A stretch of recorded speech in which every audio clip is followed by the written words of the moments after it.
On dit que les objets traités avec soin finissent par abriter une âme. Alors, que penses-tu qu'il advienne des choses que l'on jette? Quelle sorte d'âme trouve refuge dans les ordures? C'est cette pensée qui met cette histoire en mouvement. Tout commence par une enfant, attristée par la vue de sa peluche déchirée. Sa mère, pensant qu'elle aurait l'air misérable même si elle la recousait, décide de la jeter et d'en acheter une nouvelle à la place. Elle se rend au dépôt d'ordures près de chez elle, laisse tomber un sac de déchets dans les profondeurs souterraines, puis s'en va sans un mot. Pendant ce temps, une silhouette encapuchonnée observe la scène depuis l'ombre. Dans ce monde, tout comme dans le nôtre, les gens transforment vite les objets en déchets, les traitant comme des choses sans valeur, sales et jetables. Malheureusement, cette logique s'applique souvent aussi aux êtres humains.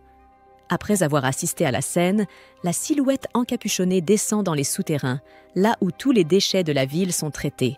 Un garde aperçoit l'intrus et pointe immédiatement son arme.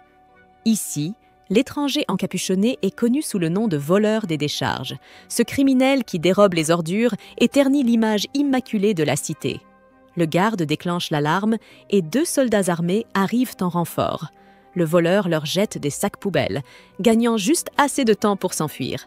Mais d'autres gardes le rattrapent et ouvrent le feu. Avec une agilité presque surhumaine, ce mystérieux jeune homme esquive chaque balle, slalomant, bondissant et roulant à travers le chaos pour échapper à ses poursuivants. Alors que d'autres gardes rejoignent la poursuite, il est frôlé par une balle, mais parvient tout de même à disparaître dans les égouts. De retour à la surface, le voleur grogne. On l'appelle toujours un voleur. Lui, il ne se voit pas du tout ainsi. Le lendemain, sur la place de la ville, 2 femmes bavardent à propos des rumeurs. Le voleur des décharges a encore frappé la nuit dernière. L'une insiste pour dire que ce criminel doit être un tribal, mais l'autre lui donne un coup de coude pour qu'elle se taise en voyant un homme tribal à proximité. Lorsqu'il s'éloigne, les 2 femmes laissent bien entendre qu'elles préféreraient que ce genre de personnes ne mettent jamais les pieds dans leur quartier. L'homme traverse le quartier chic de la ville jusqu'à atteindre les taudis, l'endroit qu'il appelle chez lui. La frontière entre ces 2 mondes est marquée par un immense mur, impossible à ignorer. Dans les taudis, les maisons sont laides et sales, et les pauvres errent dans les rues malodorantes. Même ici, les rumeurs à propos du voleur des décharges vont bon train. Beaucoup sont certains que ces frasques finiront par attirer les apôtres sur leur quartier, et ce, d'un jour à l'autre. Pendant ce temps, Rudo, occupé à réparer des objets qu'il a récupérés dans les ordures, se fait réprimander par son ami Chiwa. Encore une fois, il a mis son nez là où il ne fallait pas, et personne ne peut prédire ce que les autorités feraient s'il le surprenaient. Tout le monde ici sait à quel point la ville prend ses lois sur les déchets au sérieux. Chiwa aimerait comprendre pourquoi son ami continue de prendre autant de risques. Rudo explique que les riches jettent des choses encore parfaitement utilisables sans y réfléchir à 2 fois, et qu'il ne peut s'empêcher d'éprouver de la peine pour CSS objets abandonnés. Et puis, il a besoin d'argent pour survivre. Chiwa le taquine, disant qu'il doit vraiment aimer les ordures. Rudo s'apprête à protester, mais un groupe d'enfants au regard mauvais arrive avant qu'il ne puisse prononcer un mot. Leur chef se moque aussitôt de l'odeur de Rudo et de ses gants sales, avertissant Chiwa qu'elle finira par sentir mauvais si elle reste avec lui. Un autre garçon donne un coup de pied dans la lampe que Rudo était en train de réparer, en ricanant que personne n'achèterait un objet touché par un type aussi crasseux. Chiwa prend la défense de son ami, soulignant qu'aucun d'eux n'est si, mais les brutes ne veulent rien entendre, insistant sur le fait que Chiwa devrait rester loin d'un garçon comme Rudo, surtout parce qu'il est le fils d'un meurtrier dérangé. Selon eux, ce bidonville a été construit pour contenir les criminels, et tous les habitants ont fait des efforts pour se racheter et effacer cette étiquette. Mais tous ces efforts ont été réduits à néant lorsque le père de Rudo a tué plusieurs personnes. En entendant cela, Rudo fixe le meneur d'un regard furieux, débordant de haine pure.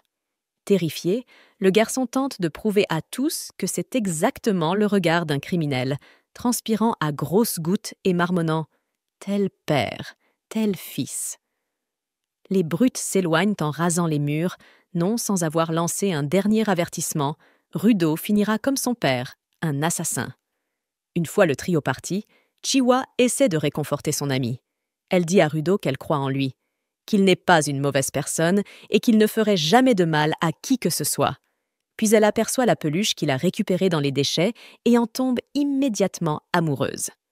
Voyant à quel point elle l'aime, Rudo tente de lui dire que c'est un cadeau. Mais sa voix est trop faible, et avant qu'il ne parvienne à prononcer les mots, la mère de Chiwa l'appelle. Comme toujours, la femme ordonne à sa fille de rester loin de Rudo. Mais Chiwa prend sa défense, pendant que Rudo, de son côté, se désole de ne pas avoir eu le courage de s'exprimer. Le mal compris. Rudo rentre chez lui la tête basse. Là, il tombe sur Recto, l'homme tribal humilié par les femmes sur la place de la ville. Recto taquine Rudo sur le fait qu'il n'ait pas réussi à offrir la peluche à Chiwa, ce qui fait paniquer Rudo lorsqu'il réalise que Recto a tout vu. Celui-ci abandonne alors la plaisanterie. Recto encourage Rudo à être plus direct sur ce qu'il veut.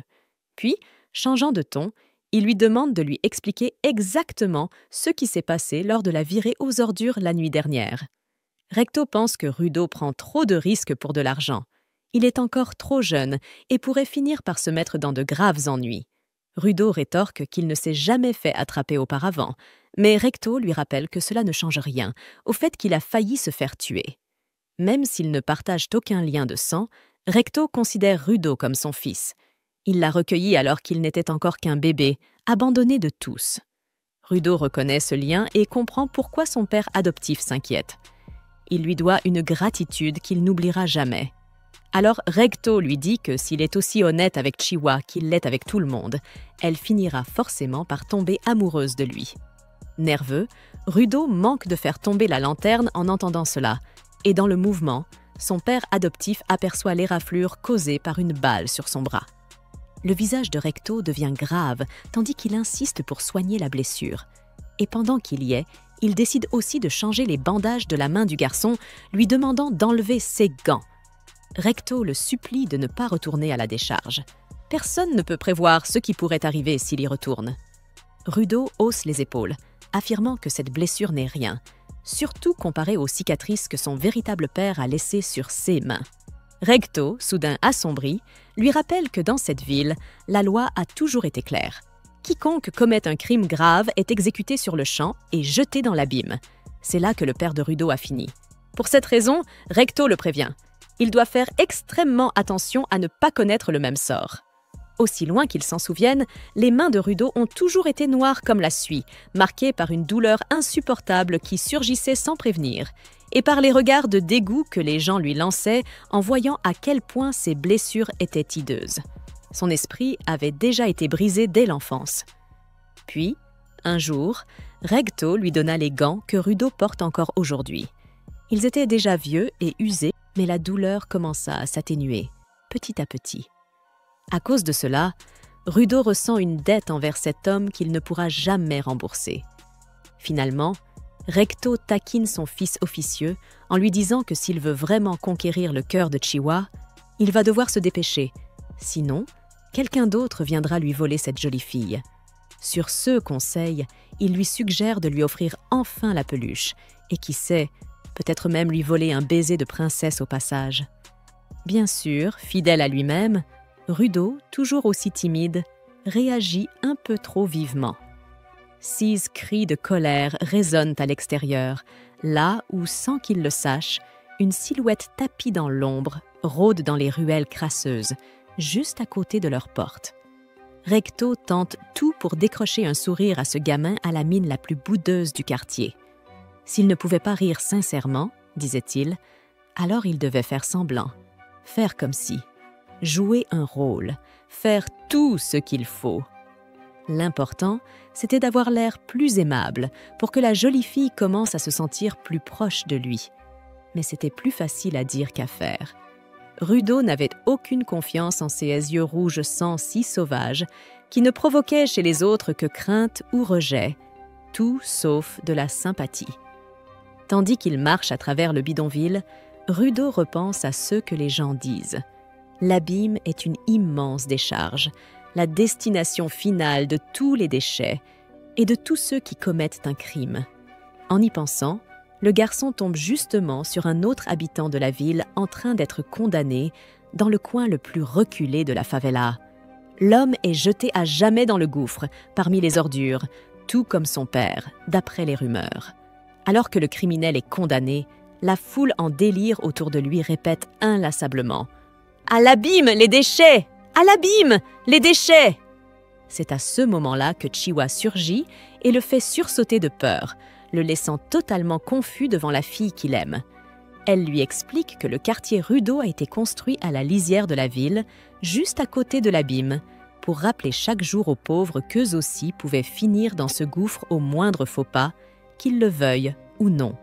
Quand on vit à Rudo, on finit tôt ou tard par assister à une exécution. Au passage, elle lui dit qu'elle ne veut pas que Rudo finisse là-dedans et qu'il devrait écouter davantage Recto, parce que lui aussi tient à lui.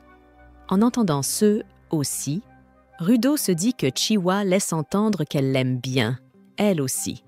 Quand il aborde le sujet, tous deux se perdent dans un échange maladroit, rougissant l'un comme l'autre, jusqu'à ce que Chiwa remarque le lapin en peluche dans ses mains. Sans possibilité de fuir, il lui donne le jouet, disant que le lapin serait bien plus heureux avec elle que dans les ordures. Juste après cela, complètement chamboulé, il détale à toute allure pour aller raconter à Recto ce qui vient de se passer, impatient de voir la réaction de son père adoptif.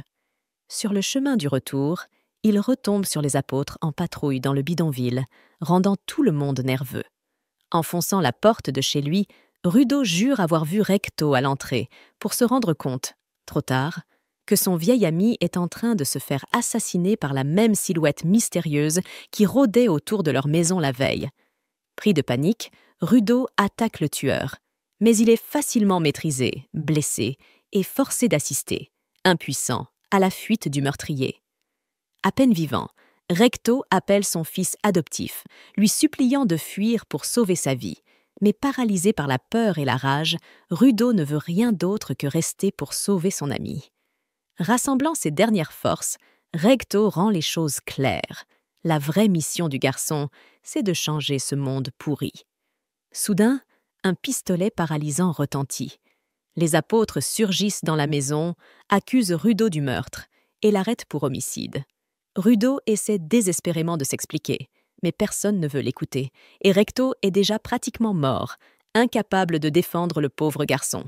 Les apôtres le routent de coups pendant qu'il tente de se protéger, jusqu'à ce qu'un des officiers lui assène un coup de poing si fort qu'il le laisse inconscient. Dehors, les voisins murmurent entre eux que Rudo a enfin tué quelqu'un, confirmant leurs soupçons. Il a bien suivi les traces de son père meurtrier. Parmi eux, Chiwa n'arrive pas à croire que son meilleur ami ait pu faire une chose pareille. Au passage, elle lui dit qu'elle ne veut pas que Rudo finisse là-dedans et qu'il devrait écouter davantage Recto, parce que lui aussi tient à lui. En entendant ce « aussi », Rudo se dit que Chiwa laisse entendre qu'elle l'aime bien, elle aussi. Quand il aborde le sujet, tous deux se perdent dans un échange maladroit, rougissant l'un comme l'autre, jusqu'à ce que Chiwa remarque le lapin en peluche dans ses mains. Sans possibilité de fuir, il lui donne le jouet, disant que le lapin serait bien plus heureux avec elle que dans les ordures. Juste après cela, complètement chamboulé, il détale à toute allure pour aller raconter à Recto ce qui vient de se passer, impatient de voir la réaction de son père adoptif. Sur le chemin du retour, il retombe sur les apôtres en patrouille dans le bidonville, rendant tout le monde nerveux. Enfonçant la porte de chez lui, Rudo jure avoir vu Recto à l'entrée pour se rendre compte, trop tard, que son vieil ami est en train de se faire assassiner par la même silhouette mystérieuse qui rôdait autour de leur maison la veille. Pris de panique, Rudo attaque le tueur, mais il est facilement maîtrisé, blessé et forcé d'assister, impuissant, à la fuite du meurtrier. À peine vivant, Recto appelle son fils adoptif, lui suppliant de fuir pour sauver sa vie. Mais paralysé par la peur et la rage, Rudo ne veut rien d'autre que rester pour sauver son ami. Rassemblant ses dernières forces, Recto rend les choses claires. La vraie mission du garçon, c'est de changer ce monde pourri. Soudain, un pistolet paralysant retentit. Les apôtres surgissent dans la maison, accusent Rudo du meurtre et l'arrêtent pour homicide. Rudo essaie désespérément de s'expliquer, mais personne ne veut l'écouter, et Recto est déjà pratiquement mort, incapable de défendre le pauvre garçon. Les apôtres le routent de coups pendant qu'il tente de se protéger, jusqu'à ce qu'un des officiers lui assène un coup de poing si fort qu'il le laisse inconscient. Dehors, Les voisins murmurent entre eux que Rudo a enfin tué quelqu'un, confirmant leurs soupçons. Il a bien suivi les traces de son père meurtrier. Parmi eux, Chiwa n'arrive pas à croire que son meilleur ami ait pu faire une chose pareille. Les yeux de Rudo se remplirent de terreur lorsqu'il comprit enfin ce que signifiait réellement l'enfer. En repensant à son monde, Rudo avait toujours trouvé étrange que tout le monde soit obsédé par la propreté et la traque des criminels, sans jamais se soucier de ceux qui advenaient de ceux qui étaient jetés dans l'abîme. Beaucoup se demandaient ce qui pouvait bien passer par la tête de quelqu'un pour commettre un crime, sachant qu'il finirait précipité dans cet endroit infernal. Et justement, à cet instant précis, Rudo courait pour sa vie, fuyant désespérément une créature monstrueuse et gigantesque, faite entièrement de déchets. Mais elle ne resta pas seule bien longtemps. D'un simple rugissement, la première bête appela d'autres créatures à se joindre à la chasse. Soudain, Rudo se retrouva encerclé, minuscule face au colosse qui se rapprochait de lui. L'une d'elles bondit, gueule grande ouverte, mais il esquiva de justesse. Ce qui suivit fut une série d'attaques acharnées, l'obligeant à puiser dans ses dernières forces pour rester en vie, tout en se demandant comment quelqu'un avait pu être jeté dans un endroit aussi cauchemardesque. Soudain, la pile de détritus sous ses pieds s'effondra, le faisant chuter violemment et le laissant encore plus vulnérable. Et pour empirer les choses, l'air était si toxique qu'il avait l'impression que ses poumons allaient se consumer s'il continuait à respirer. Cherchant frénétiquement une issue, Rudo aperçut un chemin vaguement dégagé devant lui. Mais en regardant autour, il constata que toutes les voies menaient à encore plus d'immondices. Cette prise de conscience le saisit d'une terreur glaciale, à tel point qu'il vomit du sang, attirant le regard des bêtes monstrueuses. À cet instant, incapable de se relever, Rudo fut envahi par la certitude qu'il allait mourir ici, sans jamais pouvoir accomplir tout ce qu'il voulait. Soudain, une vision de son père adoptif, Rikuto, apparut devant ses yeux. Une image de sa mort rejouait dans son esprit, jusqu'à ce que Rikuto hurle soudainement « Astérisque, non !» Astérisque, ce mot déclencha quelque chose en Rudo, et tout autour de lui, les barres métalliques abandonnées dans la décharge commencèrent à briller, comme si elles l'appelaient. À cet instant précis, Rudo sut qu'il lui restait encore une chose à accomplir. Il saisit une barre de métal et jura de se venger des salauds qui l'avaient jeté ici. Mais plus que tout, il fit le serment de traquer ceux qui avaient tué Rikuto. D'abord, cependant, il devait survivre à cet enfer. Empli de rage, Rudo se jeta sur les monstres de déchets avec une férocité qu'il ne soupçonnait même. Rudo portait des coups qui auraient dû être impossibles pour quelqu'un comme lui, démontrant une force presque irréelle qui lui permettait de tenir tête à des ennemis écrasants. Utilisant tout ce qu'il trouvait, des panneaux de signalisation, des morceaux de tôle, Rudo réussit à infliger assez de dégâts pour abattre plusieurs de ces S-monstres. Un exploit impensable.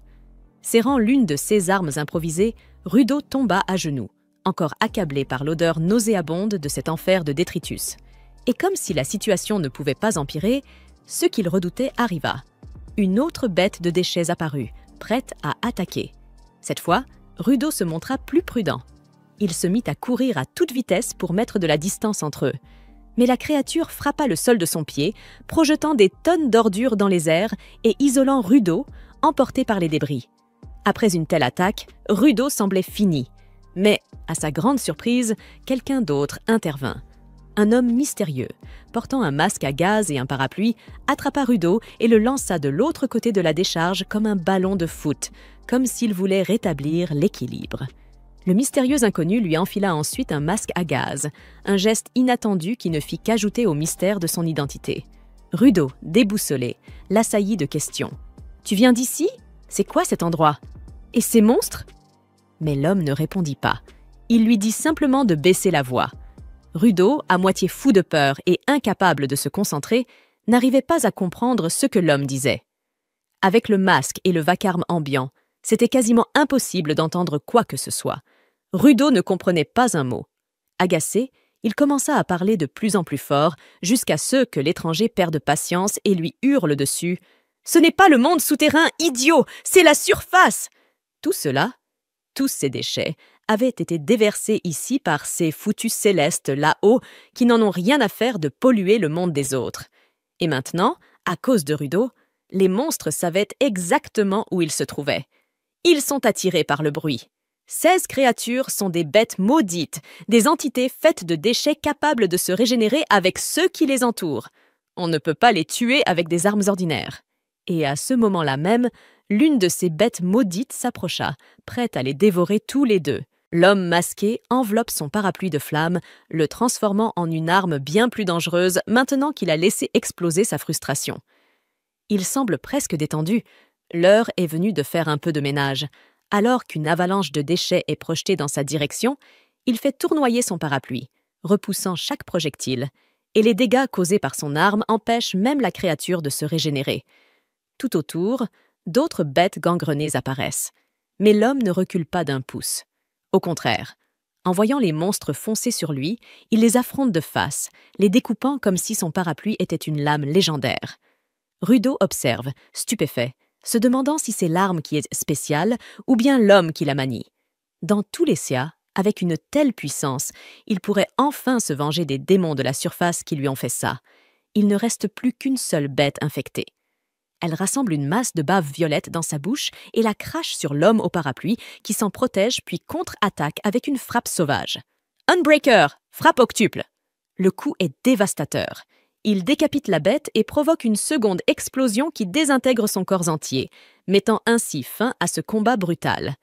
Le travail accompli, l'homme récupère son parapluie et va voir le garçon perdu. Rudo lui demande qui il estimate. Alors, l'homme enlève son casque et son masque et se présente. « Jean, juste un humble concierge », dit-il dès qu'il découvre son visage. Mais aussitôt, la puanteur l'assaille de plein fouet et il maudit Rudo de l'avoir forcé à faire quelque chose d'aussi insensé. Rudo, de son côté, s'évanouit net. Dans la scène suivante, on assiste à un souvenir d'enfance du jeune garçon. Il rentre de l'école couvert de crasse après s'être fait tabasser par des camarades, simplement parce qu'il avait dit que les objets sont vivants.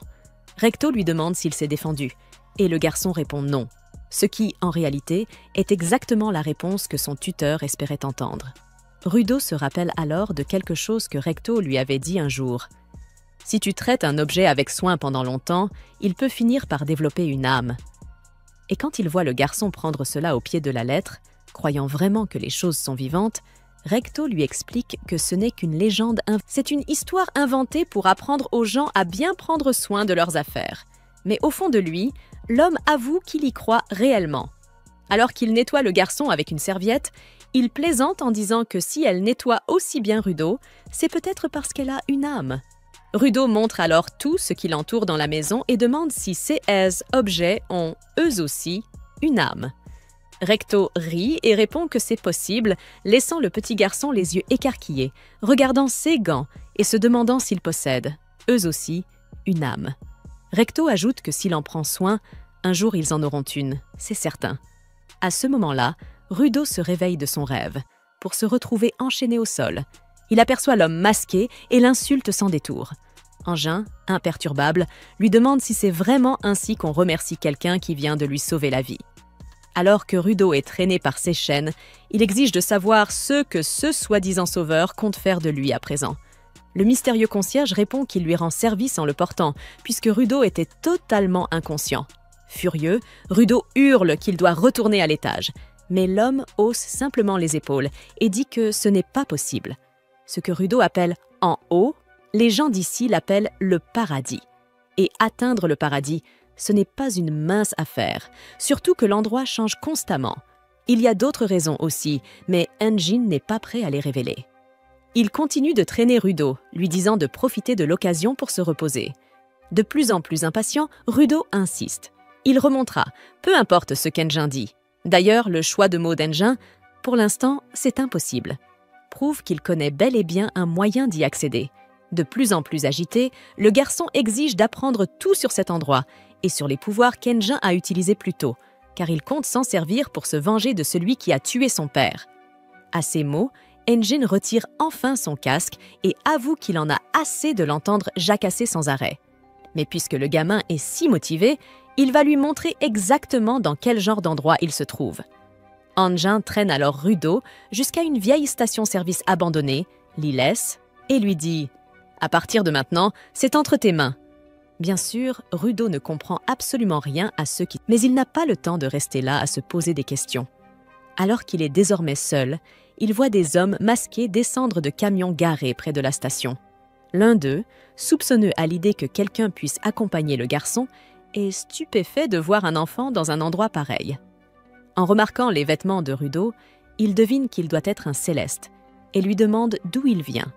Quand Rudo répond qu'il vient du paradis, tous les hommes retirent aussitôt leur masque et se mettent à agir comme s'ils venaient de découvrir un dieu. C'est comme un miracle pour eux. Trouver quelqu'un du paradis ici-bas, et en plus un enfant qui parle leur langue, semble totalement incroyable. Certains pensent qu'il essaie de les piéger, mais l'homme qui se tient devant insiste. Il dit la vérité. Ce même homme commence alors à détacher Rudo, ce qui pousse le garçon à croire que ces gens sont bien plus aimables qu'Anjin. Mais dans la scène suivante, la vérité éclate. Les hommes ont en réalité l'intention d'enchaîner le céleste à l'intérieur de l'un des camions astérisque pour l'empêcher de fuir, car un corps comme le sien vaut une véritable fortune. En fait, un céleste entier rapporte un prix exorbitant. Mais il existe aussi des acheteurs intéressés par les morceaux, les yeux, les bras, les jambes, même ses vêtements. Le chef du groupe explique que les gens achètent des célestes parce que tout le monde les déteste. Le paradis balance tous ses déchets ici, rendant la terre toxique, faisant naître des monstres et transformant la vie en surface en un enfer fait de violence, de chaos et de pollution. C'est pourquoi les bandits ont hâte de voir ce que leur acheteur fera une fois qu'il aura Rudo entre les mains. Pour éviter que le céleste ne meure de faim avant d'être vendu, le chef lui enfonce une poignée d'ordures pourries dans la bouche, se moquant de ce joli garçon du paradis qui n'est sûrement pas habitué à la nourriture de la décharge. Avec un sourire tordu, le bandit force les déchets dans la gorge de Rudo. Mais celui-ci mord violemment, plantant ses dents dans la main de l'homme et lui arrachant 2 doigts. Refusant de se laisser humilier, le céleste mâche la chair crue, peau comprise, puis prend une grande bouchée de la nourriture que les bandits lui avaient redonnée. Déclarant que c'est encore parfaitement comestible, la scène grotesque laisse les hommes figés de stupeur. Rudo déclare alors que tous les humains sont les mêmes, qu'ils viennent du paradis ou de la surface, chacun est capable des pires atrocités, et les gens trouveront toujours un moyen de se diviser en catégories qui les arrangent. Submergé par la rage, entouré d'une étrange énergie qui jaillit autour de lui, Rudo brise les chaînes qui retenaient ses mains, annonçant qu'il refuse de rester là à regarder les autres faire ce qu'ils veulent. Pendant ce temps, Anjin observe la scène avec un sourire, tandis que Rudo trace un X d'énergie magique sur le sol, une preuve que le gardien avait raison à propos de ce gamin. À cet instant précis, Rudo se rappelle encore une fois les paroles de Recto, qu'une chose peut acquérir une âme si elle est chérie pendant longtemps. Anjin, observant avec attention, note que quelqu'un capable de donner vie aux objets est appelé un donneur, et c'est exactement ce que Rudo estimate. Mais le chef des bandits n'a aucune intention de laisser filer un butin aussi précieux. Il ordonne donc à ses hommes de tuer le céleste, si nécessaire. Immédiatement, les hommes se ruent sur Rudo armés de couteaux, mais ce dernier riposte d'un coup de chaîne dévastateur, assez puissant pour écraser quiconque est pris au dépourvu. En voyant cela, l'un des ennemis crie aux autres de viser les chaînes du donneur, affirmant que les gens comme lui ne peuvent conférer des pouvoirs étranges qu'à leurs propres objets. Peu après, un bandit parvient à frapper le bracelet relié à la chaîne et désarme le garçon. Mais Rudo réagit rapidement. Il saisit un pneu et lui insuffle également la vie, au grand désespoir de ses ennemis et pour le plus grand plaisir d'Anjin, qui assiste au combat depuis la touche. Finalement, après avoir écrasé les sbires à l'aide du pneu désormais animé, le donneur s'approche du chef de la bande, qui hurle, exigeant de savoir qui est cet enfant. Le criminel le maudit de toutes les manières possibles. Mais alors que Rudo s'apprête à porter le coup final, Anjin intervient et lui dit de se calmer. À ces mots, les yeux rouges du donneur s'éteignent, et tous les objets flottants autour de lui tombent au sol. Une brique atterrit même en plein sur la tête du bandit, l'assommant net. Sous le choc, Rudo tente de comprendre ce qui vient de se passer. Ce n'est que lorsqu'il se remémore les paroles de Rikuto qu'un déclic semble se produire dans son esprit. Comme si, d'une certaine manière, c'était à travers les gants que tout cela avait pu se produire. En remarquant le sang couler du nez du garçon, Anjin commente que cela doit être difficile de contenir autant de puissance en soi. D'ailleurs, tout l'objectif du plan du gardien était de vérifier si le donneur possédait réellement ce pouvoir. Et maintenant que tout a été révélé, Engine est prêt à tout lui expliquer, sur le monde d'en bas et sur le pouvoir que Rudo vient de découvrir. En échange, Engine propose à Rudo de devenir un gardien. Mais en entendant cette offre, après quelques secondes de réflexion, le sang coulant encore de son nez, le garçon répond simplement « Non, j'en ai vraiment pas envie ». Engine contacte un autre membre des nettoyeurs à l'aide d'un dispositif de communication fixé à son poignet. Le nettoyeur en question se trouve actuellement dans une zone résidentielle qui ressemble à un vestige de guerre, comme un quartier abandonné après un conflit violent. Il décroche l'appel d'Engine et remarque que ce dernier le contacte rarement. Il en conclut donc qu'il doit se passer quelque chose d'important. Quand il apprend qu'Engine a repéré un gamin avec un potentiel énorme pour devenir un nettoyeur de haut niveau, il n'en croit pas ses oreilles. Engine lui raconte qu'il a trouvé le garçon abandonné par les sphérites dans la zone interdite et qu'il a lui-même été choqué de découvrir que ce gosse possédait des pouvoirs. Il poursuit en expliquant qu'il n'a jamais vu un Séas pareil et que c'est précisément pour cette raison qu'il l'a recruté. Une fois qu'il a terminé de l'informer, Engine met fin à l'appel, promettant à son collègue qu'il lui présentera Rudo très bientôt. Il révèle ensuite qu'il se trouve actuellement dans une salle médicale où un docteur à l'apparence inquiétante est en train de soigner les blessures de Rudo. Rudo, qui écoutait la conversation d'une oreille attentive, confronte alors Engine. Il lui reproche de vouloir le forcer à rejoindre sa secte bizarre, ou peu importe ce que c'est. Engine lui répond calmement qu'il n'est pas vraiment en position de refuser. Mais Rudo ne se laisse pas faire. Il insiste sur le fait qu'il doit remonter jusqu'aux sphérites pour se venger, coûte que coûte. Le médecin, agacé par les hurlements constants de Rudo, lui ordonne de se montrer reconnaissant de ne pas être mort dans la zone interdite. Apparemment, s'il y était resté 1 minute de plus, l'air toxique lui aurait littéralement fait exploser les poumons. Ayant aussi entendu parler de la tentative d'enlèvement dont Rudo a été victime, le médecin exige qu'il se mette à genoux pour remercier Engine de lui avoir sauvé la vie. Engine, ravi de l'idée, encourage aussitôt Rudo à obéir. Rudo, lui, ne peut que penser à quel genre d'homme arrogant et imbu de lui-même il est tombé. Agacé mais curieux, il finit par demander qui est ce vieil homme.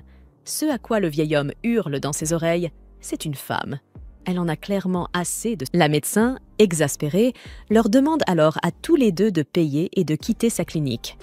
Engine paie pour Rudo, et ce dernier, bien que réticent, finit par le remercier. Il en profite pour lui redemander de lui en dire plus sur ce monde étrange. Alors que Rudo précise qu'il n'a absolument pas l'intention de rejoindre la petite troupe de garçons d'Engine, ce dernier s'éloigne tranquillement en lui lançant qu'il est libre désormais, mais il le met aussi en garde. Si quelqu'un découvre qu'il vient de la sphère, il se fera littéralement dévorer vivant. Se rappelant ce qu'il a déjà vécu, notamment lorsqu'on a tenté de l'enlever un peu plus tôt, Rudo comprend qu'il n'a pas vraiment le choix. Il se tait et suit Engine sans protester. Ils traversent une ville abandonnée à l'allure dystopique, un mélange de cyberpunk décrépit et d'ambiance post-apocalyptique. Pourtant, malgré tout, des gens y mènent encore une vie plus ou moins normale, dans des conditions environnementales particulièrement rudes. Engine emmène Rudo dans un petit resto de burgers, lui rappelant au passage qu'il avait vomi partout plus tôt après avoir mangé des déchets. Rudo dévore son burger avec reconnaissance, tout en se demandant comment ce sol peut encore fonctionner correctement. Il s'attendait à ne trouver ici que des montagnes de détritus. Engine lui explique que, sur la surface, en plus des ordures, il y a aussi quelque chose d'autre qui s'accumule, la anima, ou l'énergie des émotions. Parfois, cette ***anima** se transforme naturellement en énergie, et cette énergie peut prendre diverses formes. Par exemple, les bêtes de déchets qui ont failli tuer Rudo. 6 créatures se tiennent généralement près des décharges, mais il arrive qu'elles attaquent les villes. C'est là qu'interviennent les nettoyeurs. Les armes ordinaires sont inutiles contre ces bêtes, car leur noyau est fait d'anima. Seuls des pouvoirs comme ceux d'Engine ou de Rudo peuvent les blesser. Engine lui révèle que ses pouvoirs viennent de ses gants, parce qu'il en a toujours pris soin. Apparemment, l'anima peut habiter les objets traités avec soin, et ces objets sont appelés ici des instruments vitaux. Seuls les donneurs, comme Rudo et Engine, sont capables de faire appel au pouvoir de ces instruments vitaux et de les utiliser pour détruire le noyau d'anima des bêtes. Alors que Rudo assimile peu à peu ces révélations, il comprend avec stupeur que la théorie de Recto, était juste depuis le début. Engine reparle à Rudo des nettoyeurs, ces individus dont la seule mission est d'exterminer toutes les bêtes immondes. Mais comme ils ne sont pas très nombreux, ils sont toujours désespérément à la recherche de donneurs. Rudo comprend alors pourquoi Engine cherche à le recruter, mais il reste hésitant. Il lui propose donc un marché. Il accepte de se joindre à lui, mais à condition qu'Engine lui apprenne comment retourner vers la sphère. Cependant, Engine affirme qu'il n'en a pas la moindre idée, même s'il pense que son supérieur pourrait peut-être en savoir davantage. Rudo se retrouve alors avec une nouvelle tâche, rencontrer le patron d'Engine. Quoi qu'il en soit, Engine s'intéresse aux gants de Rudo, et ce dernier comprend mieux maintenant pourquoi Rudo accorde tant d'importance à ces objets usés et pourquoi il peut puiser de l'énergie dans plusieurs instruments vitaux. Il lui dit que ces gants possèdent une âme et qu'il doit continuer à les traiter avec respect. Ces paroles ravivent le souvenir de Recto dans l'esprit de Rudo, et il sent les larmes lui monter aux yeux. Mais il se ressaisit, se lève et remercie Engine une fois de plus pour tout ce qu'il a fait pour lui. Voyant que Rudo est bouleversé, Engine tente de lui remonter le moral en lui tendant une bourse pleine d'argent, lui disant d'aller en profiter librement en ville. Rudo hésite à accepter une telle somme, mais Engine lui avoue qu'il a obtenu tout cet argent en revendant ses vêtements. Il précise même qu'il en a utilisé une partie pour payer ses soins et son burger. Rudo est furieux, hors de lui. Et alors qu'il s'apprête à exploser, Engine prend la fuite sans demander son reste, lui annonçant qu'il part rencontrer le nouvel entraîneur de Rudo et qu'il doit attendre sagement d'ici là. Rudo n'en revient pas de l'audace de ce type. Et comme si la journée ne pouvait pas être pire, voilà qu'un chat errant s'empare de la bourse d'argent et s'enfuit avec. Rudo se met à le pourchasser et finit par attraper un bâton pour tenter de l'arrêter dans une ruelle sombre. C'est là qu'un gars nommé Zanka l'aperçoit. D'un ton sec, Zanka exige que Rudo lui rende son bâton. Rudo, exaspéré, lui répond qu'il l'a juste ramassé au hasard et qu'il n'avait de toute façon aucun intérêt pour ce fichu bâton. Quoi que ce soit, Zanka repousse habilement Rudo et, une fois qu'il a récupéré son bâton, il commence à le renifler comme un véritable cinglé. Rudo remarque que ce type étrange porte le même emblème qu'Engine, ce qui signifie qu'il est lui aussi un nettoyeur.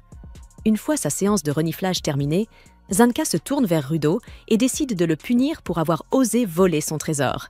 Il transforme son bâton en une arme, qu'il appelle affectueusement son bâton d'assistance adoré, et Rudo comprend alors dans quel pétrin il s'est mis. Heureusement pour lui, Zanka le connaît déjà. Il révèle être celui qu'Engine avait appelé plus tôt au téléphone. Zanka explique aussi qu'Engine lui a confié la tâche d'entraîner Rudo, tout en exprimant sa déception de constater que son nouvel acolyte est un voleur. Rudo essaie de s'expliquer, affirmant qu'il n'a pris le bâton que pour empêcher le chat de s'enfuir avec son argent. Mais Zanka n'en a que faire, affirmant que le père de Rudo ne l'a pas bien éduqué. C'était une erreur. Rudo n'allait certainement pas laisser passer une insulte envers Recto. Ce gars-là a l'air plus fort que lui. Il n'a pas envie de se retrouver en mauvais termes avec un type pareil. Il se rappelle alors ce que Recto lui a déjà dit. « Si tu veux réparer une situation, commence par faire un pas. » Il réalise qu'il a peut-être eu tort. Il a pris le bâton du garçon et ce dernier devait sûrement y être très attaché. C'est donc lui qui a mal agi dès le départ. Et c'est à lui de s'excuser. Il pense à ce qu'il ressentirait si quelqu'un s'emparait de son gant, auquel il tient énormément. Il s'adresse alors à Zanka et reconnaît ses torts. Il explique que ce n'était pas intentionnel, qu'il avait juste besoin du bâton pour récupérer son argent auprès du chat. Zanka se calme immédiatement et lui répond d'un ton posé. Il admet qu'il a surréagi, car ce bâton est un objet très personnel et il n'aime pas que quelqu'un d'autre le touche. Son attitude change radicalement. Il sourit à Rudo et lui dit qu'il a entendu parler de lui, qu'il sait que Rudo est lui aussi un donneur. Zanka lui demande alors quelle est son arme et Rudo lui répond que c'est son gant. Il lui demande s'il peut s'en servir, mais Rudo lui avoue qu'il ne sait pas encore l'utiliser. À ce moment-là, Rudo remarque que le sourire de Zanka disparaît de son visage. Il se demande comment Zanka faisait pour sourire si naturellement et se rappelle que Recto lui avait un jour conseillé d'apprendre à sourire. Il s'était entraîné à sourire dans son monde, alors il se dit que si Zanka peut le faire, lui aussi peut y arriver. Il tente de sourire, mais cela ne donne qu'une expression bizarre. C'est justement à ce moment-là que Zanka lui demande pourquoi il a rejoint les nettoyeurs. Avec ce faux sourire, Rudo lui répond honnêtement qu'il compte simplement utiliser les nettoyeurs pour atteindre son objectif final. Zanka interprète ce sourire étrange comme une moquerie et se met en colère. Rudo s'en veut. Ce n'était pas son intention, il voulait vraiment bien faire, mais il s'y est mal pris. Il sent la colère monter en lui à son tour, mais il tente de recoller les morceaux. Malheureusement, la situation lui échappe complètement. Furieux, Zanka traite son objectif final de « but complètement stupide ». Ce but, pourtant, c'est la seule chose qui le fait encore tenir debout. Entendre Zanka le ridiculiser comme ça, c'est la goutte de trop. Rudo explose de colère. Il en a assez. La tension monte d'un cran et une nouvelle bagarre éclate. Zanka active son arme et lui avoue qu'il savait, dès leur première rencontre, qu'ils ne pourraient jamais être amis. Il déclare qu'il est temps d'en finir. Le combat commence.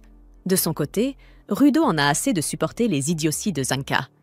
Il décide que ça suffit et qu'il est temps de riposter. Il attrape une ventouse accrochée à sa taille et à peine la prend-il en main qu'elle vire aussitôt au rouge. Zanka reste figé de stupeur. Il pensait que le gant était la seule arme de Rudo, mais il comprend maintenant pourquoi Engine avait parlé de lui comme d'un donneur naturel. Rudo a en réalité la capacité rare de transformer plusieurs objets en armes, pas seulement son gant. Dans ce monde, c'est quelque chose d'absolument exceptionnel. Zanka réalise que Rudo a du potentiel. Mais si c'est tout ce qu'il a, alors il ne peut toujours pas gagner contre lui. Il le traite de naturel, mais précise aussitôt qu'il n'est pas non plus un amateur. Il fait appel à son bâton qui tombe du ciel comme une comète. Il saisit le bâton ensanglanté et s'élance vers Rudo, qui ne tient qu'une ventouse entre les mains. Une ventouse qu'il ne sait même pas utiliser. Il ne faut pas longtemps à Zanka pour porter un coup. Rudo s'effondre au sol. Il a perdu le combat. Mais ce que Zanka ignore, c'est que Rudo a en réalité remporté la bataille. Alors que Zanka célèbre sa victoire, il remarque quelque chose d'étrange sur son visage. Il essuie, regarde, et découvre avec horreur que la ventouse de Rudo était pleine de caca. Et maintenant, il en a sur le visage. Il est furieux, mais Rudo n'en a encore aucune idée. Rudo se relève et annonce, plein d'entrain, qu'il est temps de passer au deuxième round. Il court après Zanka avec la même ventouse, prêt à reprendre le combat. Mais Zanka est formel. Plus jamais il ne se laissera toucher par du caca, même pour une bataille. Comme tu peux t'en douter, Zanka s'enfuit à toutes jambes. Rudo continue de le poursuivre, persuadé que Zanka a peur de sa puissance. Zanka, lui, hurle qu'il ne doit surtout pas le frapper avec ça. Rudo, toujours dans l'illusion d'avoir pris le dessus, redouble d'enthousiasme. Malheureusement pour Zanka, en tentant de fuir en mode ralenti héroïque, il trébuche et tombe. Et, comme tu peux l'imaginer, Rudo l'atteint en pleine tête avec la ventouse. Une éclaboussure infâme de caca le recouvre entièrement. C'est à cet instant que Rudo comprend enfin ce qui se passe réellement. Les deux restent assis par terre en silence, chacun vaincu à sa manière. Quelques secondes plus tard, Engine passe en voiture et les aperçoit assis côte à côte. Il pense qu'ils ont fini par bien s'entendre. Mais quand il lui explique ce qu'il s'est réellement passé, Engine éclate de rire. Zanka, lui, bouillonne de rage, recouvert de déjection. Rudo, un peu dépité, se rend compte qu'il pensait être fort, alors que Zanka fuyait juste une ventouse pleine de merde. Alors qu'Engine les ramène en voiture, toujours hilar, il leur annonce la nouvelle. Même si leur rencontre a été mouvementée, ils vont devoir travailler ensemble. Il révèle que Zanka est le meilleur entraîneur que Rudo puisse espérer. Zanka retrouve aussitôt le sourire, tout fier d'être reconnu comme un donneur de haut niveau. Soudain, une jeune femme dans la voiture, Rio, elle aussi nettoyeuse, se redresse lorsque Engine prononce son nom. Elle regarde Rudo, remarque que ses cheveux sont différents, mais ajoute que c'est naturel. Puis, sans prévenir, elle commence à toucher ses cheveux, ce qui fait rougir Rudo d'excitation. Après une première journée mouvementée et salissante en tant que nettoyeur, Engine les conduit tous en direction du QG des Cleaners. Quel genre d'aventure! Engine traverse plusieurs villes détruites avant d'arriver à un tunnel fortifié qui perce une immense paroi rocheuse. Une fois de l'autre côté, tout le monde descend de la voiture. Et Engine souhaite la bienvenue à Rudo au quartier général des Cleaners. Rudo, encore sous le choc après que Ryu ait joué avec ses cheveux, commence à marcher vers le bâtiment. Deux mouches se mettent alors à tournoyer autour de lui. À l'intérieur, une réceptionniste à la peau bronzée, habillée comme une momie, lit tranquillement un magazine Playboy. Injin la présente à Rudo. Elle s'appelle Semiu. Il lui explique qu'elle examine personnellement chaque nouvel arrivant, mais à peine a-t-il commencé à parler de son pouvoir qu'elle plante sa fourchette vers Rudo et tue net les 2 mouches qui le suivaient. Rudo, bouche bée, ne sait pas quoi dire. Semiu le salue enfin, affirmant qu'Injin lui a déjà tout raconté sur lui, mais qu'elle doit le juger de ses propres yeux pour évaluer son potentiel. Alors qu'elle ajuste ses lunettes, Injin précise qu'il s'agit d'instruments vitaux qui augmentent sa vision. Si elle se concentre, elle peut voir de quoi une personne est faite. C'est une surprise pour Rudo, mais il n'a pas le temps de digérer l'information car Semiu active ses lunettes et scrute son potentiel. À peine quelques secondes plus tard, elle éteint brusquement son pouvoir, visiblement choquée par ce qu'elle a vu. Quand Injin lui demande ce qu'elle a perçu, elle répond que Rudo est déjà athlétique et n'a pas besoin d'entraînement physique. Elle ajoute qu'il a une bonne relation avec son instrument vital, même s'il doit encore apprendre à bien s'en servir. Injin sent qu'elle cache quelque chose. Après un court silence, Semiu finit par dire que Rudo a du caca derrière la nuque. Injin éclate de rire en entendant ça, puis décide d'emmener Rudo rencontrer le patron. Mais Rudo jette un regard vers Semiu en partant, convaincu qu'elle ne lui a pas tout dit. Sur le chemin, Injin lui explique qu'il y a 100 de cleaners en tout, répartis entre combattants, gardes et soutiens. Cependant, la plupart sont dispersés à cause des missions, donc peu sont présents au QG à un moment donné. Il dit à Rudo qu'il pourra rencontrer quelques-uns d'entre eux, que cela ne prendra pas longtemps. Mais en ouvrant la porte du salon, il tombe sur une foule de cleaners. Pris de court, il referme immédiatement la porte, préférant reporter les présentations à plus tard. Ils finissent par arriver devant la porte du bureau du chef, mais avant d'entrer, Injin avertit Rudo. Il ne doit pas commencer la conversation en demandant comment retourner dans la sphère. Il lui explique qu'une telle information a un prix et qu'il doit d'abord proposer quelque chose en échange, comme promettre de travailler en tant que cleaner. Injin ajoute aussi de ne surtout pas poser de questions sur l'instrument vital du boss, car personne ne sait ce que c'est ni quel pouvoir il détient. La curiosité de Rudo envers ce mystérieux chef s'éveille. Mais lorsqu'il entre, la pièce est vide. Peu après, Semiu les rejoint et leur annonce que le boss est actuellement en mission et qu'il ne reviendra pas avant quelques jours. Rudo est déconcerté, mais Injin, lui, n'a pas l'air surpris. C'est tout à fait normal, selon lui. Il dit à Rudo qu'il va devoir patienter un peu avant de pouvoir rencontrer le chef. Rudo s'énerve. Que va-t-il bien pouvoir faire entre-temps ? C'est alors que Ryu surgit, toute souriante, et lui propose de venir observer son travail. Elle précise qu'il ne pourra pas devenir un cleaner tant que le chef ne l'aura pas approuvé. Donc, en attendant, il peut la suivre comme un stagiaire. Et ça l'arrange bien, car elle aussi veut en apprendre davantage sur lui. Rudo, déboussolé, sent son cerveau se mettre en pause. Il n'a jamais reçu autant d'attention féminine de sa vie. Il se contente donc de la suivre sans dire un mot. Ils se rendent dans la salle de stratégie où Semiu leur explique qu'une petite ville proche d'une zone polluée a demandé de l'aide. Des créatures appelées « bestioles à ordures » ont été repérées aux abords. Rudo, intrigué, demande « ce qu'est une zone polluée ». Semiu comprend alors qu'Injin n'a même pas pris le temps de lui expliquer les bases. Elle lui apprend que le monde est divisé en 2 types de territoires, les zones sûres, où la vie humaine est possible, et les zones polluées, infestées de déchets et de créatures hostiles. L'endroit où Rudo s'est écrasé, par exemple, est une terre interdite, une zone extrêmement dangereuse où la plupart des gens mourraient dès qu'ils y mettent le pied. Elle lui tend ensuite un masque, le mettant en garde. Dans les zones polluées, il devra toujours porter ce masque. Sinon, les gaz toxiques pourraient le tuer en moins de 15 minutes. Plus tard, Rudo rejoint Ryu et son équipe pour leur mission. Elle lui ordonne de rester près d'elle à tout moment pour qu'il puisse apprendre au maximum. Même s'il n'est pas très à l'aise, une autre inquiétude lui vient à l'esprit. Combien de temps a-t-il passé dans cette terre interdite ? Et combien de poison a-t-il respiré ?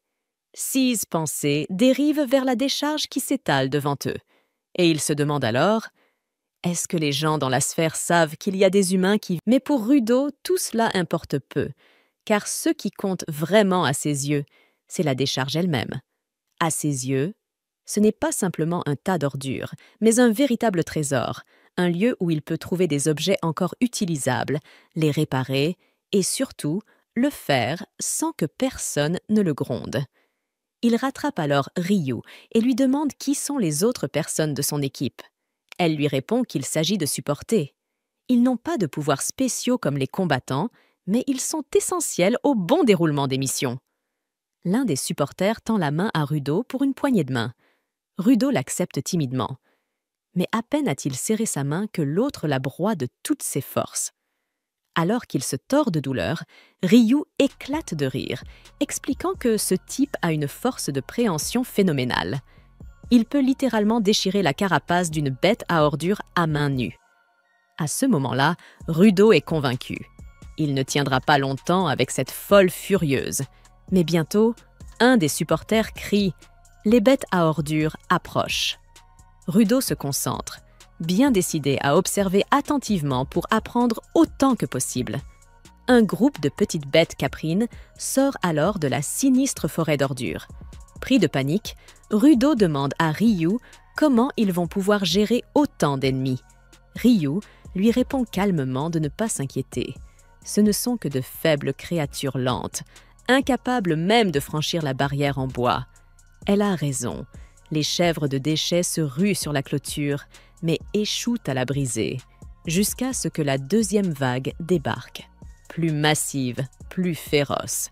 Les nouvelles créatures commencent à pousser contre la clôture, qui commence à céder. Rudo, paniqué, demande encore une fois ce qu'ils doivent faire. Mais Ryu garde son calme. Elle dit que ces bêtes sont juste un peu plus solides que les précédentes, parfaites pour entraîner un débutant comme lui. Elle ajoute en riant qu'ils n'ont qu'à terminer le nettoyage rapidement et retourner au QG pour faire la fête en son honneur. Rudo est abasourdi. Comment peut-elle rester aussi détendue en risquant sa vie chaque jour? Ryu lui répond que s'il veut survivre à la surface, il doit apprendre à voir le monde avec optimisme. C'est là que Rudo comprend. Injin est pareil.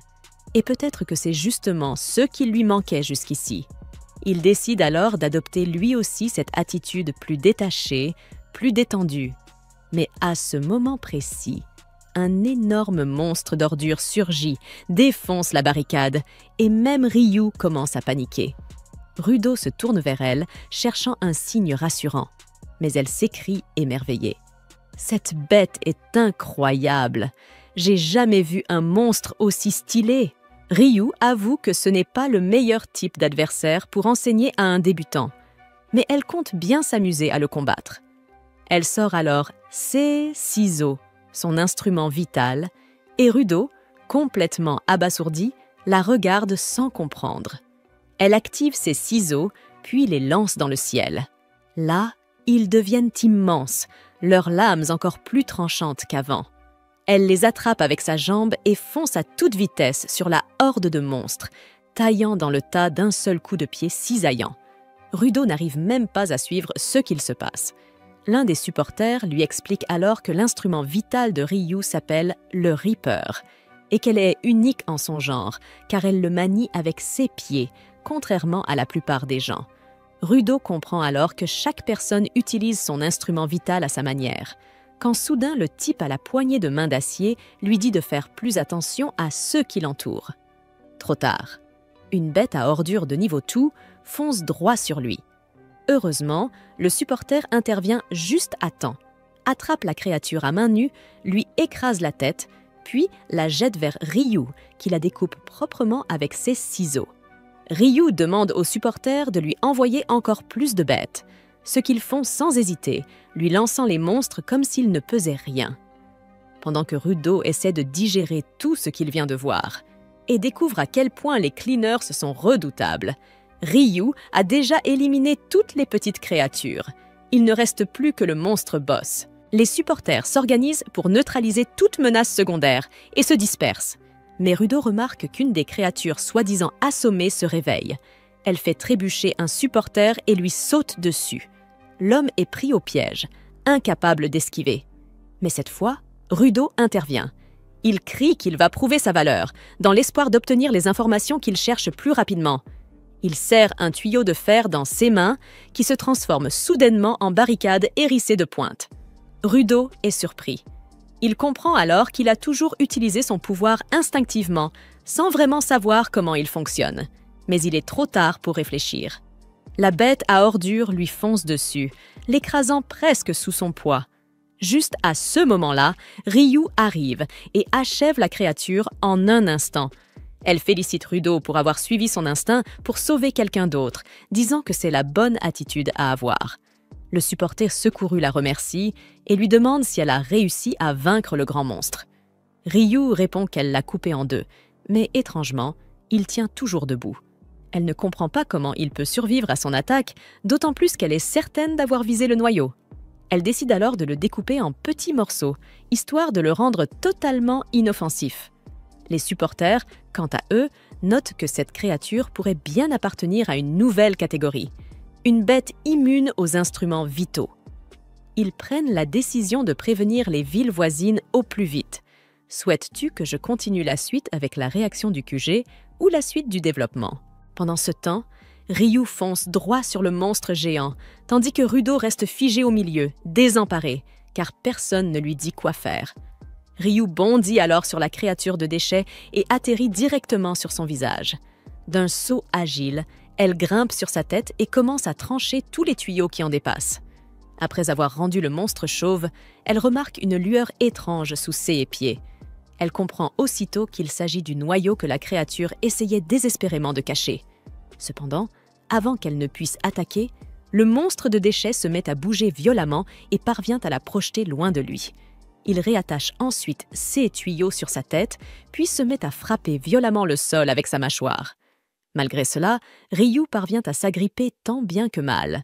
Mais soudain, la créature redirige son attaque vers Rudo et les soutient. Rudo, paralysé par la peur, regarde les tuyaux métalliques foncer sur lui.